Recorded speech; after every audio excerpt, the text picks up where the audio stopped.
Trip.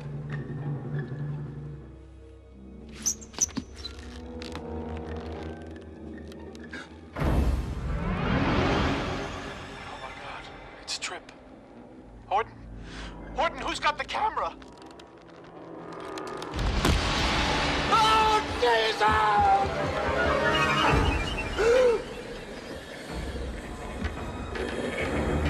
Tonight at 9, a Shock Jock TV host gets his well-deserved comeuppance when he goes into a supposedly haunted house to find out that this time, the ghosts are real.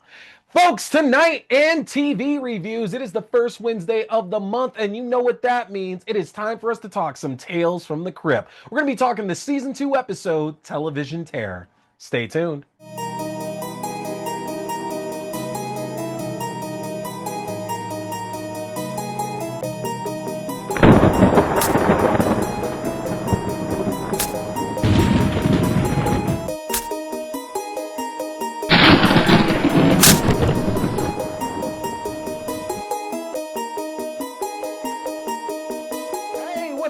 Scary movie people, welcome to the show. I appreciate you tuning in for another brand new review. Like I said, it's TV week, and earlier this week I started things off with a review of the season 2 finale of the Crypt tapes. Phenomenal episode, phenomenal show, but we got to keep things going. And hey, it's the first Wednesday of the month. It ain't no April Fool's joke. That means it's time for us to talk some Tales from the Crypt.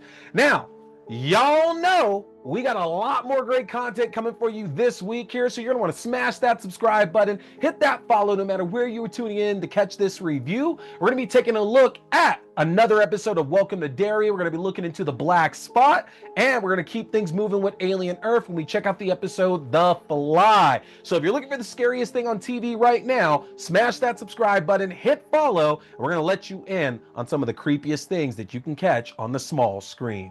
But I know what you were all here for. Let's not waste any more time and get on into things. We are talking the season 2 episode of Tales from the Crypt, Television Terror. Well, I suppose you should know a little bit about this episode first, so let's talk our story. It's time to open up the tomb. Now, in regards to the story here, this follows sensational shock reporter Horton Rivers. Think like Hard Copy or Geraldo back in the 90s, as that's what this is all very much giving way to, things like Current Affair as well. And he's doing an investigation of a notorious haunted house where a mass murder is said to have taken place. The killer being this woman who ran this boarding home and would kill her elder victims as a way to collect their social security checks.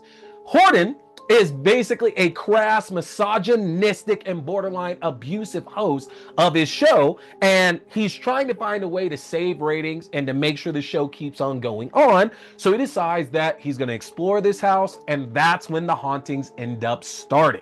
As for our Crypt Keeper segments, as fun as they are in this one, we see in the opening, the Crypt Keeper has a TV behind him, has a camera set up. It feels very MTV as he's doing his own broadcast. You have to remember, this is 1990. So this kind of television was becoming big and cutting edge around that time. So seeing the Crypt Keeper kind of fall into that MTV generation, that's really, really fun to see.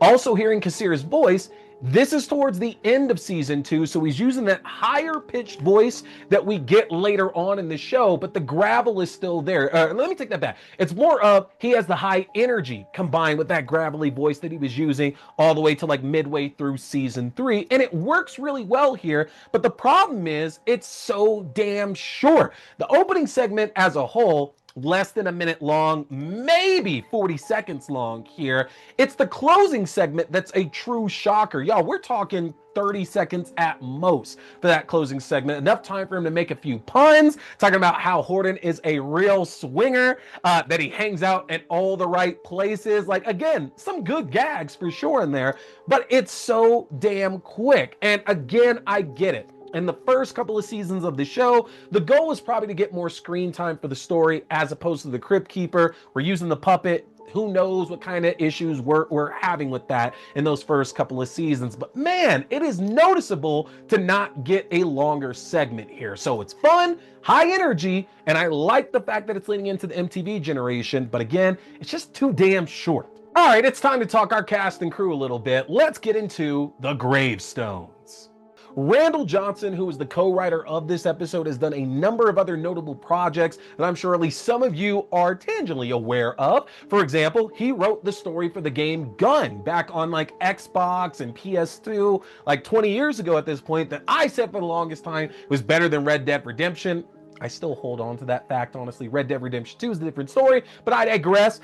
He also wrote The Mask of Zorro. He wrote The Doors, and he wrote the episode King of the Road, which was originally done for Two-Fisted Tales, the Tales from the Crypt spinoff that we talked about last summer. So the pedigree is definitely here to get good storytelling in this episode, looking at a number of the other works that Johnson has put together, and you can absolutely see that on screen. When it comes to the cast, Horton Rivers is played by Morton Downey Jr. And again, most of y'all are probably going to recognize him playing the same exact role in Predator 2. Like, honestly, would not be shocking to say the story is that his character in Predator 2 is Horton Rivers. And then after everything that went down with Harrigan, he basically had to move on to doing more talk shock shows and is on Hard Times right now. It really, really lines up because that's kind of only the roles he would do when he would be in film and TV. Now, Downey Jr. also had himself a talk show at the time as well. So this wasn't much of a stretch for what he was doing in this or in Predator 2 or in a number of the other roles that he was getting at the time as well. The idea here is that he's playing somebody that has no redeeming qualities at all. So when terrible things start happening, we don't feel any remorse for kind of being happy to see that happen. We've talked about that on Crypt before. You need yourself a good protagonist. You can't have somebody too perfect, because then when the twist comes at the end, it's kind of sucky to see somebody who's too good ending up in a bad situation. And a lot of times you don't want them to just be straight up a terrible person. Like, you want flaws, but you want some kind of redeeming quality. So when the twist comes at the end of the episode, again, it's like, look, you already made the mistake. It's good you try to redeem yourself, but you already wrote your name in that book at that point, you know? And here, there's nothing really redeemable about Horton Rivers at all. Morton Downey Jr. plays that spectacularly. And again, it's not much of a stretch because this is the exact thing that he was doing at the same time for his own TV show. So it's a good protagonist to have here in Crypt, even though there's no redeeming qualities there. We also have Peter Van Norden, who plays one of Rivers' producers. You might recognize him from such movies like The Accused or Police Academy 2, as well as my favorite Stephen King property, The Stand.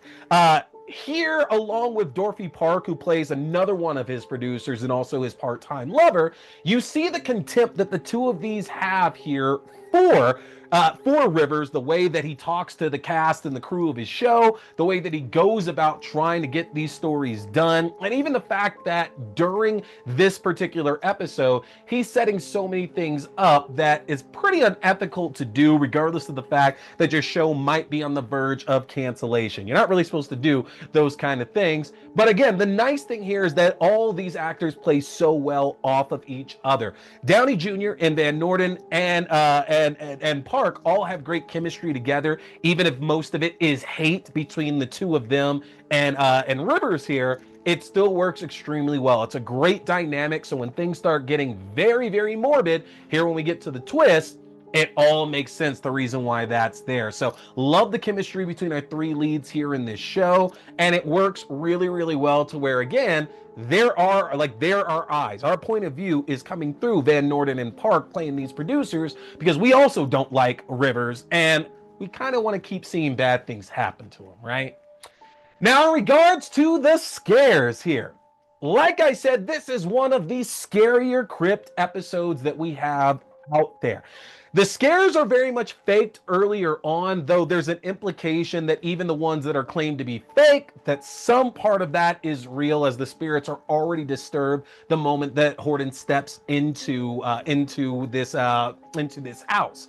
But the fact that they build up the tension of the haunted house being fake, and then when these real hauntings start, they're pretty damn scary, honestly. A bleeding door, ghost showing up around suddenly holding his camera. You have the owner of the house with the chainsaw. There's so much terrifying imagery here in this one. And the fact that the victims of this house aren't there to protect Horton or his cameraman, that they're against him just as much as everybody else, goes on to show you how bad this guy really is. And even though you want to see this happen, it still ramps those scares up. The ghouls look not overly scary, but it's just the atmosphere, the way that the setup and the payoff of this all goes, the tone that's set throughout the episode. It adds and makes this a much scarier environment than it likely would have been had they not played into that there. When Crypt does a haunted house episode, they are doing it right. You are absolutely going to get the full gambit. And again, if you have a chance to go and check this episode out, whether you own it physically, you own it digitally, one way or the other, you need to go and do so, because this might be an early episode of Crypt, but it's still one of the best that they have done here. This is going to bring us to the twist.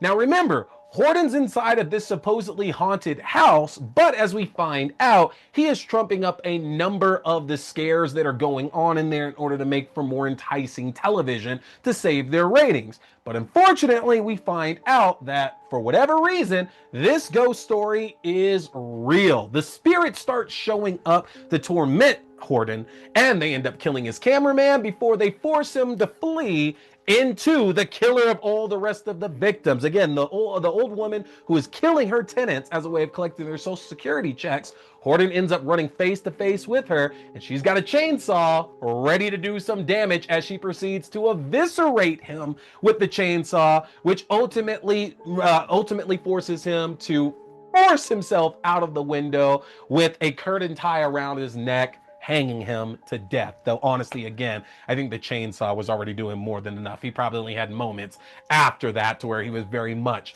going to be bled out. So the twist here being that obviously the ghosts are real and that Horton is in real danger. Yes, you can see that coming a mile away, but that doesn't take away from the effectiveness of it, because Horton again is such a deplorable character, and the fact that we really want to see these ghosts show up, it makes for a great combination at the ending, fulfilling everybody's appetite to see this terrible protagonist get their just desserts. Ultimately, this brings us to the ranking here of this one.